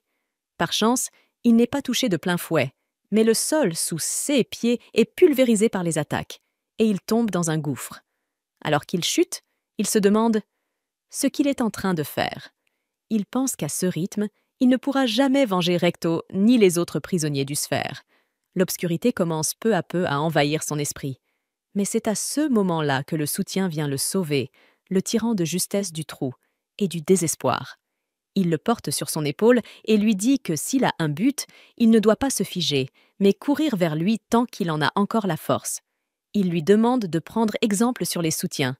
Eux n'ont aucun pouvoir, et pourtant, ils continuent de faire leur travail, sans jamais s'arrêter. À cet instant, Rudo aperçoit Ryu en train de taillader de nouveau le monstre. À en juger par les hurlements de la créature, elle a visiblement trouvé son point faible. Elle saute très haut dans les airs, puis retombe en piqué vers la tête du monstre. Elle le transperce de sa grande paire de ciseaux et arrache son noyau. Dès qu'elle touche le sol et détruit le noyau, le monstre se transforme soudainement en cendres. Le soutien accourt aussitôt vers elle et lui demande comment elle a fait pour vaincre la bête. Ryu répond qu'elle n'a pas touché au noyau, mais à autre chose.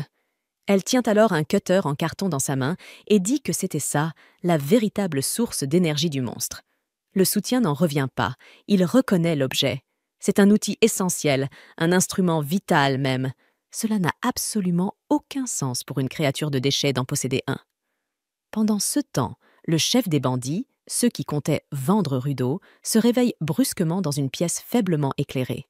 Il ne comprend pas où il est, lorsqu'un homme, assis sur un canapé en face de lui, prend la parole et lui demande où se trouve le gamin du Sphère dont il a parlé dans son sommeil. De retour au quartier général des nettoyeurs, Ryo organise une fête pour souhaiter la bienvenue à Rudo.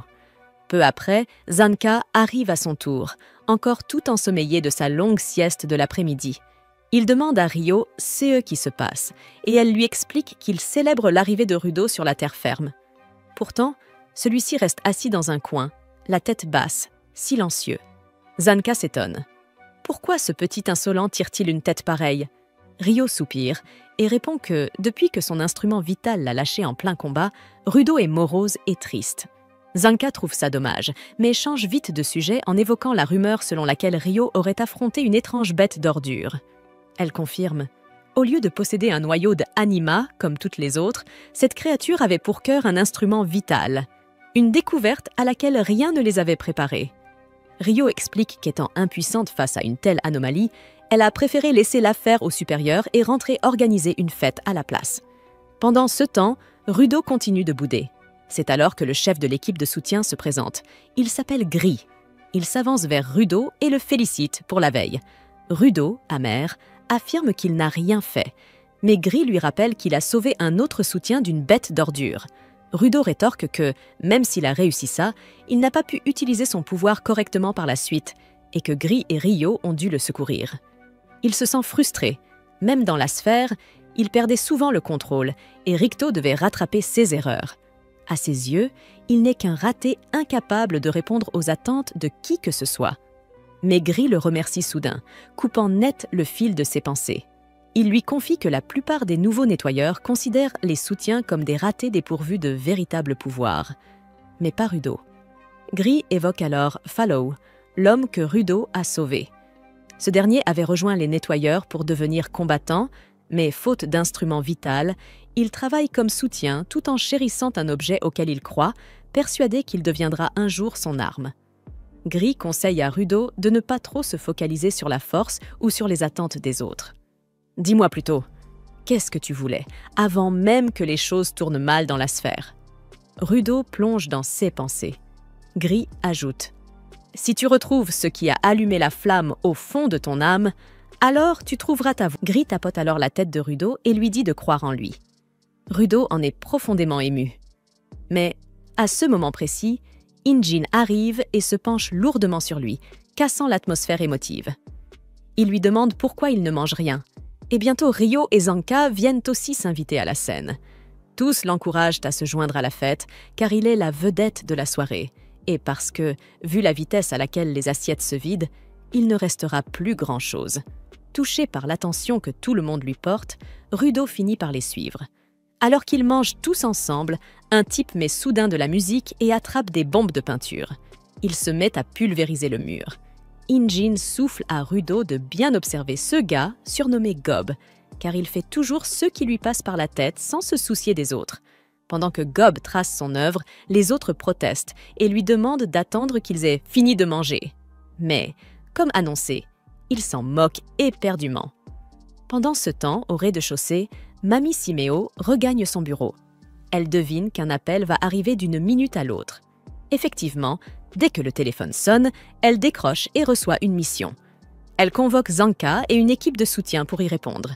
Mais Zanka s'étonne de voir Rudo inclus dans le groupe, alors qu'il n'a pas encore été officiellement admis chez les nettoyeurs. Siméo lui explique que la demande les concerne directement. Un marchand a été attaqué par une bête d'ordure alors qu'il traversait une zone polluée. Il a réussi à s'enfuir, mais sa cargaison précieuse a été volée. Il souhaite qu'ils éliminent la créature et récupèrent ce qu'elle a pris. Et c'est là que Rudo entre en jeu. La cargaison en question est un sphérite vivant. À cette révélation, tout le monde reste bouche bée. Siméo ajoute qu'il est extrêmement rare de voir deux sphérites vivants à la surface en même temps. Cela signifie que quelque chose d'étrange se trame, et elle veut que Rudo aille constater la situation de ses propres yeux. Rudo réfléchit, et Gris lui conseille de maîtriser ses émotions avant de prendre une décision. Il sait qu'il ne contrôle pas encore bien son pouvoir, ce qui pourrait le rendre inutile, voire gênant pour l'équipe. Mais il ressent malgré tout l'envie irrépressible de rencontrer cette autre sphérite. Peut-être y trouvera-t-il un indice pour retourner un jour à la surface. Il décide donc de se joindre à la mission. Zanka, lui, n'est pas vraiment ravi. Mais Siméo, elle, sait parfaitement comment le convaincre d'accepter. Plus tard, Naoto aperçoit Satsuki et Shigenobu arrivant ensemble à l'école. La vision le prend complètement au dépourvu. Il se demande s'il se passe quelque chose entre eux, bien que Satsuki ait déjà affirmé qu'elle n'était pas intéressée par Shigenobu. Yukari tente de l'appeler, mais Naoto ne l'entend pas. Il continue de marcher, absorbé dans ses pensées. Yukari le regarde s'éloigner, le cœur un peu lourd. À la fin de la journée, elle vérifie une dernière fois son reflet, prend son courage à deux mains et s'approche enfin de lui pour lui demander s'il veut rentrer ensemble. Mais, à peine a-t-elle parlé, que l'annonce scolaire appelle les membres de son club, lui rappelant soudain qu'ils doivent nettoyer la piscine. Naoto, lui, sent bien que Yukari n'est pas dans son état habituel aujourd'hui. Un peu plus tard, il la retrouve en train de se changer, dans le vestiaire des garçons. Avant même qu'il puisse l'interpeller, il remarque qu'un groupe de garçons approche. Instinctivement, il entre dans la pièce et referme la porte derrière lui. Yukari, prise au dépourvu et confuse, balbutie quelques mots, visiblement gênée par son état de déshabillage. Naoto l'informe calmement qu'elle s'est trompée de vestiaire. Lorsque la réalité la frappe, elle se fige, rouge de honte. Pour lui faire gagner un peu de temps, Naoto garde la porte fermée pendant que les garçons essaient de l'ouvrir. Finalement, CS dernier abandonne et décide d'aller se changer directement près de la piscine. Soulagée mais humiliée, Yukari s'écroule au sol. Naoto se penche pour s'assurer qu'elle va bien, mais détourne vite le regard en remarquant son apparence. Alors qu'il s'apprête à sortir, Yukari l'appelle, lui demandant de rester, mais de garder le dos tourné. Tout en se rhabillant, elle commence à parler de leur première rencontre et souligne à quel point la situation d'aujourd'hui lui rappelle ce moment. Une fois habillée, elle s'avance vers lui, prête à lui avouer ses sentiments. Mais la porte s'ouvre brusquement, faisant tomber Naoto sur elle. Il s'excuse précipitamment, mais Yukari parvient tout de même à laisser échapper sa confession avant de se relever et de s'enfuir, laissant Naoto abasourdi et troublé. Plus tard, alors qu'il se dirige vers les grilles de l'école, il la voit qui l'attend. Il lui lance un maladroit. « On se voit demain !» Yukari reste interdite lorsqu'il ne réagit pas à ses paroles. C'est seulement à ce moment-là que Naoto comprend enfin ce qu'elle lui a dit plus tôt. Gêné, Yukari lui assure qu'il n'a pas besoin de lui répondre tout de suite, puis se retourne pour partir et se cogne droit dans un mur. Elle force un petit sourire pour le rassurer avant de s'élancer à nouveau, le laissant figé sur place. Naoto reste sans voix. Sa camarade, sur qui il a un faible, vient bel et bien de lui avouer ses sentiments. De retour chez lui, il trouve Suzu qui l'attend déjà. Elle lui demande si quelque chose s'est passé à l'école. Naoto grimace en repensant à ce que Satsuki lui avait dit, qu'elle ne voulait plus rien avoir à faire avec lui. Mais Suzu, douce, lui confie qu'elle ne pense pas que Satsuki le déteste vraiment. Elle ajoute même qu'elle s'est attachée à elle. Elle lui tend alors un sachet de tomates cerises et lui suggère d'aller la voir pour se réconcilier. Plus tard, arrivé devant l'appartement de Satsuki, Naoto se demande si elle est déjà rentrée. Il essaie la poignée. La porte s'ouvre sans résistance. À l'intérieur, il découvre un logement presque vide, froid et sans chaleur. Il se demande comment c'est soudain. Il se souvient du sourire que Satsuki affichait la veille de l'incident. Un sourire beau, mais douloureusement triste. L'image reste gravée dans... En continuant d'explorer l'appartement dépouillé, il aperçoit un calendrier accroché au mur. Des annotations griffonnées lui révèlent que Satsuki a un petit boulot. Intrigué, il cherche la date du jour et lit qu'elle est censée distribuer des prospectus près de la gare.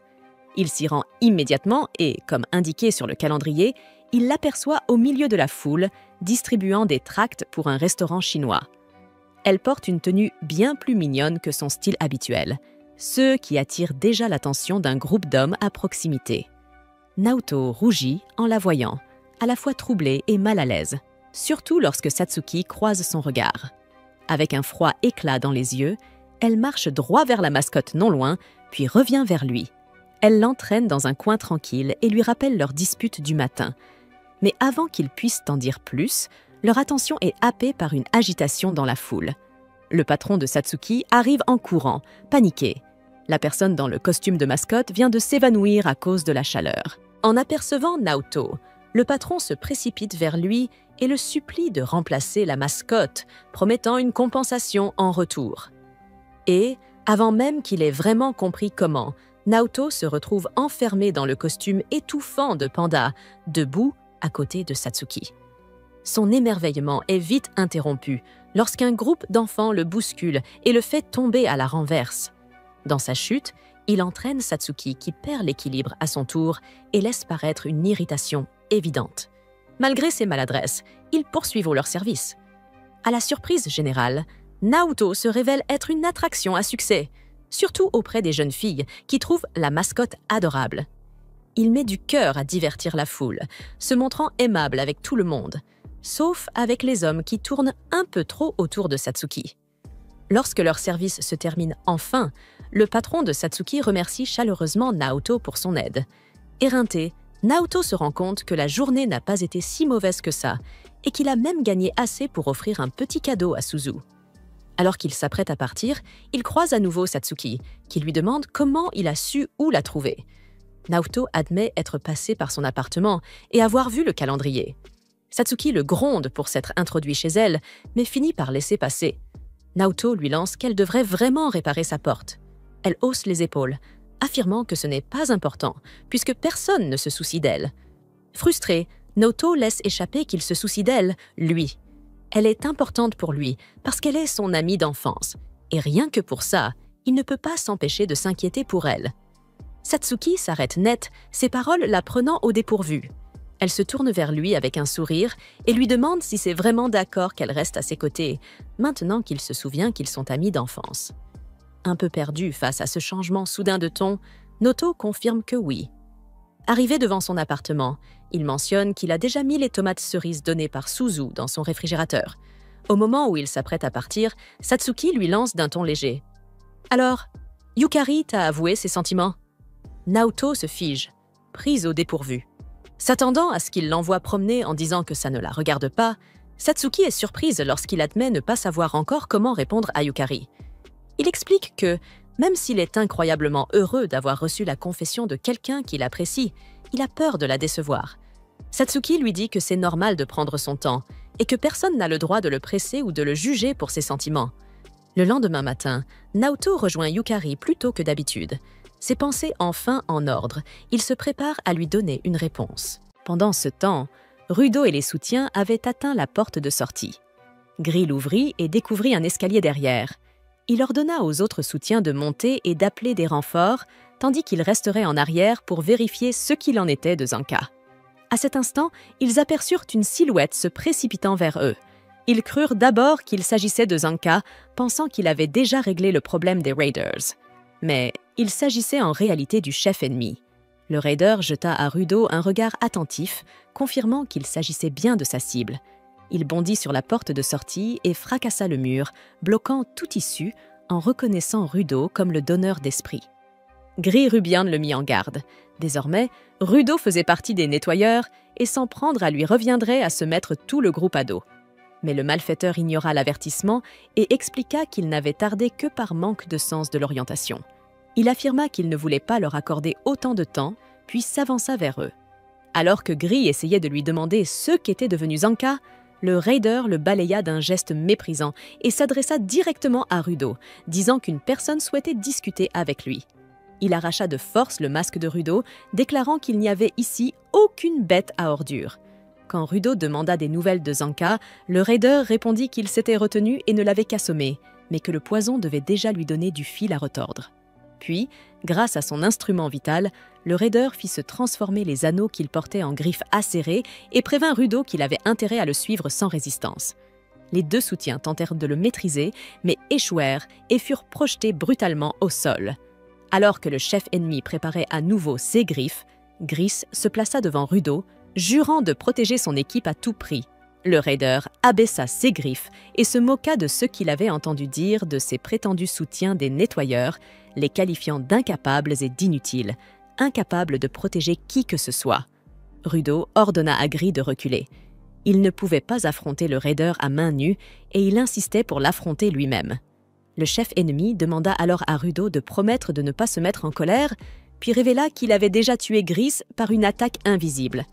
Les griffes du raider traversèrent Gris de part en part, et il déclara que des faibles comme lui étaient totalement bons à rien. Le porte-bonheur de Gris tomba au sol, et Rudo tendit la main pour le rattraper au volume. Un souvenir ressurgit alors, celui où Recto était rentré à la maison et avait découvert Rudo, enfant, se cognant la tête contre le mur comme un luminec, le visage couvert de sang. Après avoir couché le petit garçon, Recto lui demanda pourquoi il avait fait cela. Rudo répondit que Recto lui avait appris à ne jamais faire de mal aux autres. Le voir se blesser lui-même donna à Recto un mal de tête. Il s'assit auprès de lui et demanda ce qui l'avait poussé à un tel geste, alors que la douleur de ses mains commençait à peine à s'estomper et qu'il évitait déjà la compagnie des autres. Rudo répondit qu'il n'y avait rien de particulier, seulement une haine brûlante au fond de lui. Et même si quelqu'un lui demandait pourquoi, il serait incapable de trouver les mots. En entendant cela, Recto comprit que l'enfant pensait que ses parents l'avaient abandonné et qu'il se croyait désormais sans valeur à cause de cela. Un enfant comme lui ne pouvait pas supporter un fardeau émotionnel aussi lourd. Rudo demanda alors ce que « sans valeur » voulait vraiment dire, mais Recto préféra le soigner puis l'emmener dehors, convaincu qu'une des raisons de sa tristesse était l'absence de divertissement. Il devait découvrir ce que le monde avait à offrir jusqu'à ce qu'il trouve quelque chose qui lui plaise vraiment. Recto chercha à l'encourager. Un jour, sa chambre vide serait remplie de choses qu'il aimerait. Mais il lui fit promettre de le prévenir à l'avance si jamais il voulait y ramener une fille. Après cela, ils se rendirent à la bibliothèque du village de Backwater pour lire des livres, puis Recto essaya de lui apprendre le football. Mais le garçon innocent se mit à caresser le ballon, pris de remords pour l'avoir frappé. Ensuite, ils tentèrent la cuisine. Rudo se montra particulièrement doué pour couper les légumes, si habile qu'il entailla même la planche, ce qui tourna l'exercice en échec comique. Recto fut néanmoins soulagé de voir le petit enfant manifester de l'énergie. Après tout, ils avaient largement le temps de trouver ce qu'il aimait vraiment. C'est alors que Rudo aperçut un villageois jeter des ordures. Intrigué, il demanda à Recto ce qu'il faisait. Fasciné par l'objet rejeté, il se précipita dans la benne sans hésiter. Quand Recto le rejoignit, il le découvrit en larmes, serrant l'objet contre lui, incapable de comprendre quelle émotion le traversait. Rudo sanglotait que c'était affreux de jeter quelque chose qui avait encore une longue vie devant soi, simplement parce qu'il était légèrement abîmé. Il criait sans arrêt qu'il voulait le réparer. Et Recto comprit alors. Le garçon ne projetait pas seulement ses propres sentiments, il voyait réellement de la valeur dans ce que les autres considéraient déjà comme inutile. De retour au présent, Rudo éveilla le pouvoir enfoui dans le porte-bonheur de Gris. Ce dernier, qui s'accrochait encore à la vie, comprit enfin pourquoi il n'avait jamais pu l'activer auparavant. Personne n'avait saisi sa véritable nature. La capacité de Rudo ne consistait pas simplement à transformer des objets au hasard en instruments vitaux. Elle révélait leur valeur cachée. Ainsi, il transforma le porte-bonheur en une arme défensive, ornée d'un large œil. Au lieu de s'affoler, l'ennemi se lécha presque les lèvres de convoitise. Intrigué, il demanda à Rudo si c'était bien son instrument vital, tandis qu'il invoquait Heater pour en apprendre davantage. Pendant ce temps, l'autre soutien transportait Gris à l'écart et tentait de lui prodiguer quelques premiers soins. Rudo se rappela que c'était grâce à Gris qu'il avait découvert ce qu'il voulait vraiment faire. Sans lui, il serait encore perdu. Cette pensée le poussa à se préparer à frapper l'ennemi de toutes ses forces. Le raider afficha un sourire carnassier. Il dit qu'il adorait les donneurs puissants et, en tendant ses griffes, se présenta sous le nom de Jabberwanger. Jabber déclara qu'il voulait s'amuser, puis demanda le nom de Rudo. Après les présentations, son excitation devint frénétique. Il se mit à rire comme un dément et annonça qu'il voulait qu'il s'entre-déchire. Sans attendre, il fonça sur Rudo. Pendant ce temps, l'autre soutien peinait à maintenir Gris en vie, le sang s'écoulant toujours abondamment. Gris, malgré sa faiblesse, observa le combat. Il comprit alors que s'il n'avait pas pu se battre plus tôt, c'était parce que ses émotions avaient obscurci son véritable objectif. Désormais, plus rien ne le détournait de sa mission. Dans l'arène improvisée, Jabber bondit en arrière, se cramponnant au mur. Il demanda pourquoi Rudo ne venait pas vers lui. Le garçon répliqua calmement qu'il n'avait qu'à s'approcher lui-même. Le raider s'exécuta, bondissant par-dessus Rudo pour lancer une attaque fulgurante. Mais il se retrouva à terre, Rudo ayant déjà esquivé d'une manière presque irréelle. Jabber enchaîna une pluie de coups, mais Rudo esquiva chacun d'eux avec une aisance déconcertante. Finalement, Jabber, exaspéré, demanda pourquoi ses attaques ne l'atteignaient jamais. Rudo répondit que son ami Gris avait prié pour que tout le monde revienne sain et sauf, et « sauf » signifiait sans blessure. C'est pourquoi il se concentrait sur la défense, refusant de laisser l'ennemi le toucher. Jabber ricana, affirmant que l'instrument vital de Rudo ne servait qu'à améliorer son esquive, et que ce serait parfaitement inutile s'il n'était pas capable d'attaquer. Mais Rudo souligna que Jabber avait manqué un détail essentiel. En vérité, il n'avait pas fait un seul pas depuis le début, et pourtant il esquivait chaque coup. Cela signifiait qu'il pouvait prédire chacun des mouvements de son adversaire et que celui qui bougeait frénétiquement depuis le début, c'était Jabber lui-même. Alors que le raider chargeait de nouveau, Rudo activa son talisman pour le paralyser. Et puisque son instrument ne pouvait pas réellement attaquer, il enchaîna avec un coup de poing direct, en hommage à Gris, car c'était l'arme préférée de son camarade. Le raider recula, le nez en sang, mais éclata de rire comme un possédé. Il se dit impressionné que Rudo ait utilisé cet instrument terrifiant simplement pour guider ses mouvements avant de le frapper du poing. Rudo, implacable, lui rappela qu'il avait été le premier à vouloir s'amuser. Il était donc ravi de jouer avec lui, jusqu'à le réduire en un vulgaire tas d'ordures gisant au sol. Entendre Jabber proférer un tel mépris le mit encore plus en colère. Il plaisanta en disant que Rudo devait avoir un cœur bien froid pour ne pas se sentir coupable d'être un type sans aucune pitié. Juste au moment où Rudo lui répond qu'il est la seule exception, Jabber surgit derrière lui, prêt à frapper. Mais Rudo le paralyse de nouveau et lui assène un coup brutal dans le ventre, envoyant Jabber et son sourire sinistre valser à plusieurs mètres. Le chef se relève rapidement, bondissant si vite que des nuages de poussière s'élèvent autour de lui, rendant ses mouvements presque impossibles à suivre pour Rudo. Jabber attaque alors par surprise, fracassant des piliers et lançant des dalles dans toutes les directions. Il force finalement Rudo à se protéger les yeux avant de foncer pour l'attaquer. Mais l'œil du porte-bonheur le fige une fois de plus, permettant à Rudo de lui infliger presque un écrasement du crâne, bien que Jabber parvienne à s'échapper au dernier instant. Riant comme un fou, il revient à la charge, bondissant encore plus vite qu'avant.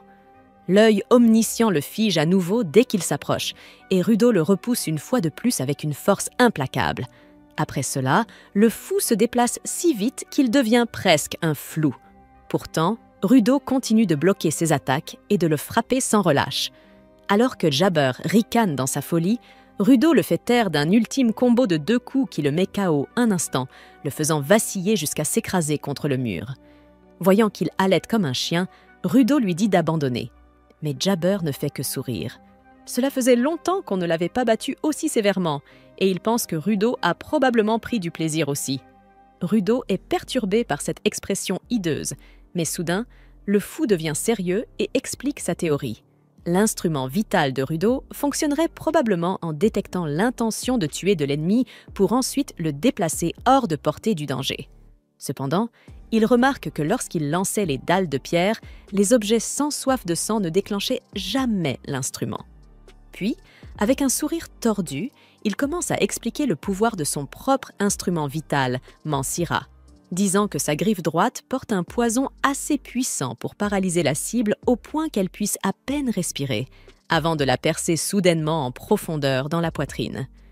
Rudo le regarde, confus, tandis que le fou rit de plaisir pur à la douleur qu'il inflige. C'est alors que Jabber explique que si quelqu'un s'évanouit à cause du poison, mais que son corps inconscient continue de se battre, il n'y aura plus d'intention de tuer à détecter. Alors qu'il exprime son excitation à voir ce qui va se passer, sa conscience s'éteint peu à peu. Rudo, silencieux, le regarde avec horreur tandis que son corps se met à convulser. 6 yeux roulent lentement en arrière et le mur derrière lui, après s'être assommé lui-même avec son propre poison, Jabber poussa soudain un cri strident, les yeux vides et sans vie, puis se jeta sur le garçon avec une force terrifiante. Pris de panique, Rudo réalisa que son adversaire semblait avoir retrouvé toute sa puissance et remarqua en même temps qu'il se trouvait dangereusement proche des spectateurs. Si ce fou furieux s'approchait d'eux, quelqu'un risquait d'être blessé. Alors Rudo se mit à courir dans la direction opposée pour l'attirer loin d'eux. Jabber le poursuivit, hurlant toujours, et Rudo réussit de justesse à le repousser en arrière. Mais le forcené se releva aussitôt, comme si de rien n'était, et poussa encore un cri sauvage. C'est à ce moment que Rudo comprit que l'homme n'avait pas menti en disant qu'il allait utiliser son propre poison contre lui-même. Ce qui signifiait que l'arme de Rudo était désormais inutile, puisque le talisman ne réagissait qu'à l'hostilité et que l'inconscience de Jabber l'effaçait. Rudo se demanda alors quelle expérience et quelle volonté incroyable ce fou pouvait bien posséder, avant de se dire qu'il n'était peut-être qu'un simple masochiste. Il se rappela comment certains brutes l'avaient déjà traité de masochiste en le frappant, et comment, une fois parti, il était allé directement voir son vieux pour lui demander ce que ce mot signifiait. Et maintenant, En voyant Jabber se relever encore une fois malgré son évanouissement, Rudo commença sérieusement à se demander si ce n'était pas réellement l'un de ses masochistes. Le démon fonça de nouveau sur lui, le forçant à tenir sa position de justesse et à se défendre. Le fou le dominait complètement et s'apprêtait à lui enfoncer ses lames acérées en plein visage lorsqu'un bâton surgit en tournoyant et projeta Jabber au sol. Cloué contre terre, l'homme ne bougeait plus. Rudo reconnut immédiatement l'arme, c'était celle de Zenka. Ce dernier apparut à son tour, déclarant qu'il n'allait pas se laisser abattre si facilement et ordonnant à Rudo de se préparer à combattre à deux. Rudo recula pour se placer à côté de Zenka et lui fit remarquer qu'il avait l'air à peine capable de tenir debout. Mais Zenka balaya l'inquiétude d'un geste, affirmant qu'il allait bien et lui lança de cesser de le sous-estimer. Il ajouta qu'il serait peut-être temps pour Rudo d'utiliser enfin les pouvoirs de son instrument vital, car la situation devenait critique. Rudo répliqua que le vrai problème, c'était que sa capacité ne fonctionnerait pas sur ce fou inconscient, et qu'en ce moment, il se contentait d'éviter les coups de justesse. Quand Zenka lui demanda si son instrument vital n'agissait que sur l'hostilité, le garçon resta bouche bée, surpris qu'il soit au courant d'un tel détail. Après s'être assommé lui-même avec son propre poison, Jabber poussa soudain un cri strident, les yeux vides et sans vie, puis se jeta sur le garçon avec une force terrifiante. Pris de panique, Rudo réalisa que son adversaire semblait avoir retrouvé toute sa puissance et remarqua en même temps qu'il se trouvait dangereusement proche des spectateurs. Si ce fou furieux s'approchait d'eux, quelqu'un risquait d'être blessé. Alors Rudo se mit à courir dans la direction opposée pour l'attirer loin d'eux. Jabber le poursuivit, hurlant toujours, et Rudo réussit de justesse à le repousser en arrière. Mais le forcené se releva aussitôt, comme si de rien n'était, et poussa encore un cri sauvage. C'est à ce moment que Rudo comprit que l'homme n'avait pas menti en disant qu'il allait utiliser son propre poison contre lui-même. Ce qui signifiait que l'arme de Rudo était désormais inutile, puisque le talisman ne réagissait qu'à l'hostilité, et que l'inconscience de Jabber l'effaçait. Rudo se demanda alors quelle expérience et quelle volonté incroyable ce fou pouvait bien posséder, avant de se dire qu'il n'était peut-être qu'un simple masochiste. Il se rappela comment certains brutes l'avaient déjà traité de masochiste en le frappant, et comment, une fois parti, il était allé directement voir son vieux pour lui demander ce que ce mot signifiait. Et maintenant, en voyant Jabber se relever encore une fois malgré son évanouissement, Rudo commença sérieusement à se demander si ce n'était pas réellement l'un de ses masochistes. Le démon fonça de nouveau sur lui, le forçant à tenir sa position de justesse et à se défendre. Le fou le dominait complètement et s'apprêtait à lui enfoncer ses lames acérées en plein visage lorsqu'un bâton surgit en tournoyant et projeta Jabber au sol. Cloué contre terre, l'homme ne bougeait plus. Rudo reconnut immédiatement l'arme, c'était celle de Zenka. Ce dernier apparut à son tour, déclarant qu'il n'allait pas se laisser abattre si facilement et ordonnant à Rudo de se préparer à combattre à deux. Rudo recula pour se placer à côté de Zenka et lui fit remarquer qu'il avait l'air à peine capable de tenir debout. Mais Zenka balaya l'inquiétude d'un geste, affirmant qu'il allait bien et lui lança de cesser de le sous-estimer. Il ajouta qu'il serait peut-être temps pour Rudo d'utiliser enfin les pouvoirs de son instrument vital, car la situation devenait critique. Rudo répliqua que le vrai problème, c'était que sa capacité ne fonctionnerait pas sur ce fou inconscient, et qu'en ce moment, il se contentait d'éviter les coups de justesse. Quand Zenka lui demanda si son instrument vital n'agissait que sur l'hostilité, le garçon resta bouche bée, surpris qu'il soit au courant d'un tel détail. Après cela, Zenka retomba lourdement au sol, épuisé par tous ses vols incessants, son corps entier douloureux. Au même moment, le pouvoir de Rudo s'éteignit, et le porte-bonheur de Gris se réduisit en poussière. En voyant cela, le garçon ressentit une profonde tristesse d'avoir perdu ce précieux objet que Gris lui avait confié avec tant de confiance, et il se demanda ce qu'il devait faire désormais. Alors que Zenka réfléchissait au fait que les instruments vitaux qu'il fabriquait ne duraient peut-être qu'un temps limité, Rudo se mit soudain à trembler et à suffoquer avant de s'effondrer sur le sol. En s'approchant, Zenka remarqua une griffure dans son dos et en se retournant, il vit Jabber qui, comme auparavant, s'était lui-même transpercé avec sa griffe gauche. Le boss s'avança tranquillement vers Rudo et Zenka, confus, demanda comment il pouvait encore marcher après une telle raclée, pensant que sa griffe gauche possédait le pouvoir de guérir. Mais Jabber expliqua qu'elle ne guérissait en rien les blessures. Elle servait seulement à effacer la douleur. Il avoua qu'il n'aurait jamais cru être acculé à ce point et remercia ses adversaires de lui avoir offert une telle expérience de combat. Il ajouta que le poison de ses griffes droites ne faisait effet sur lui que pendant une dizaine de minutes, car il y était habitué, mais que sur Zenka, il durerait environ 30 minutes. Puis il lui administra une nouvelle dose, ce qui plongea Zenka de nouveau dans l'inconscience. Le raider marmonna que si son véritable objectif, l'enlèvement, échouait, il se ferait simplement gronder. Il souleva alors Rudo et l'emporta, tandis que Zenka gisait là, impuissant, les yeux rivés sur la scène. En courant avec le garçon, Jabber pensa brièvement à ses sbires, mais les oublia aussitôt. Rudo, lui, luttait pour bouger mais n'y parvenait pas, rongé par l'inquiétude que, par sa faute, Gris et les autres aient été blessés. Souriant, Jabber bondit, mais il se rendit compte qu'ils étaient soudain dehors, et non plus à l'intérieur du bâtiment.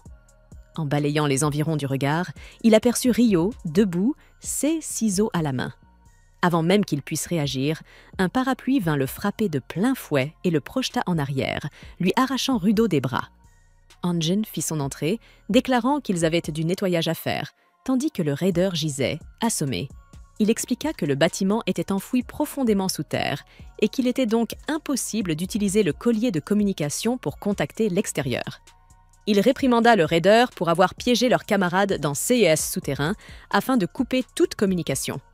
Heureusement, les soutiens qui avaient réussi à s'échapper, dont Tom, parvinrent à retrouver son téléphone portable dans la ville voisine et appelèrent des renforts, car sans cela, personne n'aurait rien su. Tom affirma que Gris et Zenka devaient encore se trouver là-dessous et s'inquiéta du temps qu'ils avaient déjà passé enfermés, mais Anjin lui ordonna d'arrêter de se tourmenter, rappelant que CS2-là n'était pas si faible. Il demanda à la jeune fille d'emmener quelques supporters pour descendre les chercher, tandis qu'il se chargerait lui-même du raider. Jabber l'interrompit, reprochant à ses ennemis de le traiter comme un vulgaire rebut, et ajouta que tout cela, en vérité, l'excitait. Anjin éprouva de la compassion pour le pauvre Rudo, contraint d'affronter un tel forcené, et les autres cleaners, furieux, se mirent à... Anjin avertit le vilain qu'il ne compte pas le laisser s'en tirer aussi facilement, mais Jabber reste de marbre et insiste sur le fait qu'il a un devoir, ramener Rudo chez lui. Même s'il voulait s'enfuir, dit-il, ce n'était tout simplement pas une option. C'est alors que Jabber se sentit enlacé par derrière par une jeune fille nommée Chtoni, qui lui lança un regard glacé en lui disant qu'il était temps de rentrer. Il s'emporta aussitôt et lui cria de dégager de son chemin, affirmant qu'il n'avait aucune intention de repartir, pas tant qu'il n'avait pas Rudo avec lui.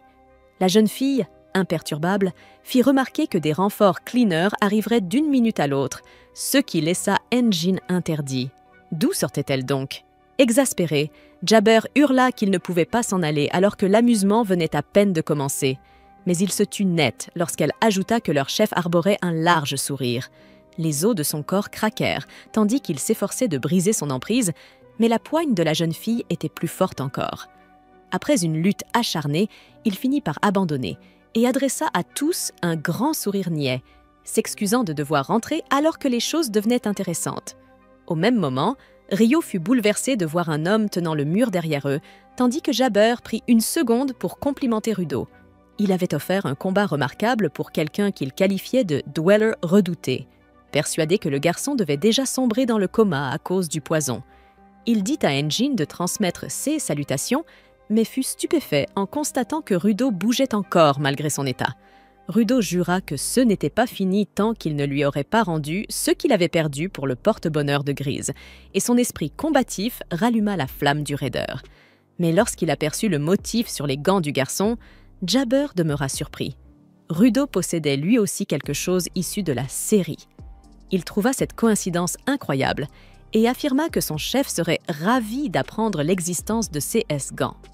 En fait, il promit qu'il serait bien mieux préparé la prochaine fois qu'il reviendrait pour l'enlever et lui conseilla de prendre grand soin de ses gants avant de franchir le portail. Peu après, la bouche d'égout disparut dans les airs, laissant tout le monde interdit, tandis que Rudo se demandait en silence ce qu'était réellement cette mystérieuse série. Plus tard, l'équipe médicale arriva et Rudo se précipita vers Grise, qu'il retrouva dans un état lamentable. Son aspect fragile fit monter les larmes aux yeux de Rudo, qui s'excusa d'avoir brisé le précieux porte-bonheur. L'homme lui répondit que cela avait une grande signification pour lui, ce qui accrut la culpabilité de Rudo. Mais Grise ajouta qu'il était heureux que, grâce à cet objet, Rudo ait pu survivre.